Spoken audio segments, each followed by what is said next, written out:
Hi guys and welcome back to my YouTube channel. If you've not seen my videos before, my name's Nicola, I'm a dietitian and I blog over at mummynutrition.com. I actually set up my blog in between trimesters 2 and 3, so it's really exciting for me.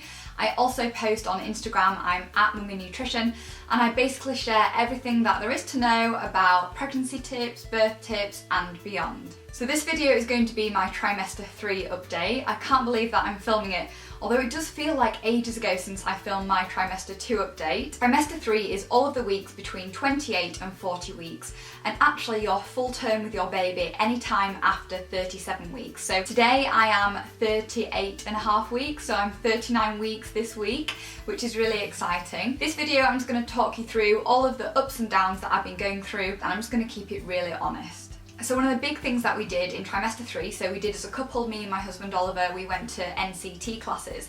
The classes that we went to were spread over, I think it was 3 or 4 Saturdays or Sundays. There were some really nice girls there, so there were 4 couples in total, and we talked through everything that there is to know about birthing, bathing, your baby, putting nappies on. It was really practical and I highly recommend it. It was just really interesting, especially for Oliver. I've already been to some free classes at my local hospital, but it was just good for him to hear about how the hormones work. And I think one of my top tips, if you do go to NCT or any of the hospital classes, is to take along a notebook. So I started doing this in the first class that I ever went to, so all of my notes are here, and I think I must have been the only person taking notes, but I just found it really useful to refer back to, and I will be writing a blog post about everything that I learned about NCT, so if it's ready I will pop it in the links down below. So one of the biggest things over the last few weeks is, of course, I've got bigger, so my bump has got a lot bigger in size. I will try and show you it now, so there you go. So it's coming out a lot more. The head is at the bottom, which is good. You want your baby's head to be head down. The bum's here and then the feet are here. And the types of movements that I'm now experiencing are a lot different just because the baby's a lot bigger, there's less room. So now I actually see his bum sticking out, or I might see a foot popping out, which is actually really nice. I have got used to the baby's pattern, so at night time he tends to be a lot quieter and then he kind of picks up throughout the day, especially if I'm eating and drinking, especially anything sugary as well. There was one moment where I had reduced movements, so on the evening I hadn't felt the baby move as much, and then the next day I decided to have some cold water to try and trigger the baby, and it still didn't work. And then I had my breakfast and the baby didn't respond as much. So I thought, right, on my way to work, and I'm actually quite lucky because I work between my 2 local hospitals, so I work at one of them, and on the way to work he hadn't really moved, and I put the music on, he wasn't really responding, so I thought, right, I'm going to turn off to my first hospital where I am actually going to be delivering. I was extremely upset. The staff were amazing. They got me straight into a side room, and within about a minute of being hooked up, the baby started kicking as normal. I was really apologetic, but they said, no, it happens all the time, and they much rather, if you experience any reduced movement or reduced sensations, just to come in and get it checked out. Another thing I felt quite a lot is baby hiccups, so I didn't realise what these were at first. I thought it was like rhythmical punching, and it was almost like the baby was having some sort of fit, and I was a little bit worried at first, and then I realised it's just hiccups. So apparently some people believe that hiccups is like practice breathing, but yeah, I can definitely feel like a rhythmic sensation down below, and sometimes if I've drunk a lot on a night, that can trigger it. Other symptoms that I've personally been feeling is my joints.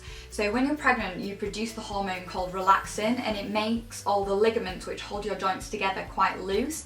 So even if I'm turning from my left side to my right side at night, my whole pelvis feels like it's basically falling apart. And when I get out of bed, my pelvis cracks. So I have taken down my activity level quite a lot just because I don't want to induce any sort of injury. I am still walking, but the amount of time that I'm walking is getting shorter and shorter just because I find that I get a lot of pelvic pain if I basically push myself too much. Other symptoms that I've been getting, so I have experienced for the past couple of weeks some reflux, and that's just because there's less room basically for my stomach, so when you get a little bit of stomach acid coming up your gullet, it can feel like a burning sensation. It's quite uncomfortable, but I've just been treating that with either Gaviscon liquid or the tablets after a meal, and that seems to have sorted itself out. Other symptoms, so I have experienced pregnancy insomnia, so if you follow me over on Instagram stories you'll know that. Just a couple of nights, or maybe 4 nights in total, where I either struggled to get to sleep or I'd wake up in the night and then I couldn't get back to sleep.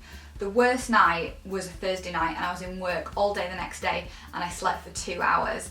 I actually spent most of the time, so I'm in the nursery right now, and I spent 3 hours just doing fun things in the nursery. Luckily though, it seems to have settled, and I'm just using my aromatherapy diffuser and just some positive affirmations that I'm listening to before bed to help with that. I've experienced Braxton Hicks a few times. So Braxton Hicks is where you feel, it's like practice contractions and your stomach goes quite hard and solid. At first I thought, oh crikey, I'm tensing all my ab muscles, but obviously I don't know where my abs even are, but that's what it feels like. So I've had that a few times. Swelling is another thing that's been going on. So at the start of the day I look pretty normal, but then towards the end of the day my legs can get a little bit swollen. I'm not wearing my wedding ring or my engagement ring. Normally I have it as a necklace, and actually yesterday I was talking to my mum. So we went to this nearly new sale which was really good near me. If you have heard of them before, I think they're called tabletop sales. I highly recommend them. We spent £20 and I think I got well over £100 worth of stuff, and you can check out all the items. But I had on my necklace with my engagement ring and wedding ring, and we decided that having 2 chains on to hold the necklaces around my neck was a good idea. The only other final symptom that I've been getting is sometimes just like a little bit of light itching. So this is to do with the fact that your body has got more blood volume on it. What I will say though is that if you're experiencing more itching than usual, especially in your hands or your feet, definitely tell your midwife, because sometimes there can be an issue going on. But light itching, and not all the time, can be normal during pregnancy. So something that I've been really trying to do lately is to sit up, forward and open. So I have got a birth ball.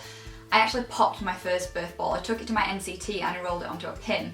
That birth ball though was way too small, and my new birth ball, so you've got to make sure that your hips are higher than your knees, and I've basically been sitting on that on an evening, and it just basically increases the area that there is in your pelvis, so it encourages your baby to not be back to back, because if it's back to back it makes it a slightly more difficult birth. And if you're quite sedentary, or if you spend a lot of time sat down, especially slumped in a really comfy seat, that can encourage a back to back position, so remaining up, forward and open is really recommended. Other things that have been going on over the last few weeks, so of course we've got our birth plan sorted, and I will link it down below. I used Millie Hill's book, the Positive Birth Book I think it's called. So she's got these little picture diagrams, so I will pop that down below. I found the experience really good doing it. It's just over 1 page, so I've got 2 copies, one for us and then one for the hospital staff, so I'll be taking that in. Regarding perineal massage, so I did do a whole post on this. I've done it a few times and I plan on over the next week definitely doing a little bit more. Perineal massage just means massaging the area down there, and apparently it's helped to reduce the risk of tearing or needing to be cut down there. And just a couple of other things that I've posted on my Instagram that I am doing, I'm eating and drinking. Basically I'm drinking raspberry leaf tea and I'm eating dates on a daily basis, just because there is some research to show that it helps to soften the cervix just in preparation for labour. So it doesn't bring labour on, but it does speed up labour and just makes it a little bit easier hopefully, so reduced chance of intervention. So other than telling you that I had my flu jab, so if it's in the winter time and you're pregnant you should definitely get your flu jab. The other 2 things that have been going on is I had my baby shower, which if you watched last week's video you will have seen. It was amazing, my friends were just so lovely, I had such a nice time. So I had my baby shower, and of course I finished packing my hospital bags that are all here at the moment, so I've again filmed a full video all about that and a blog post.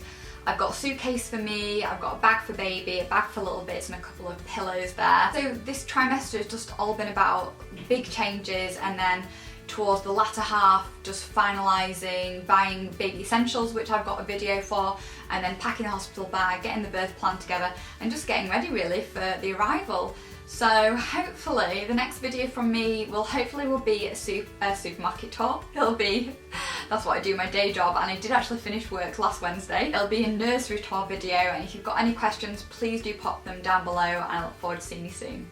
Bye!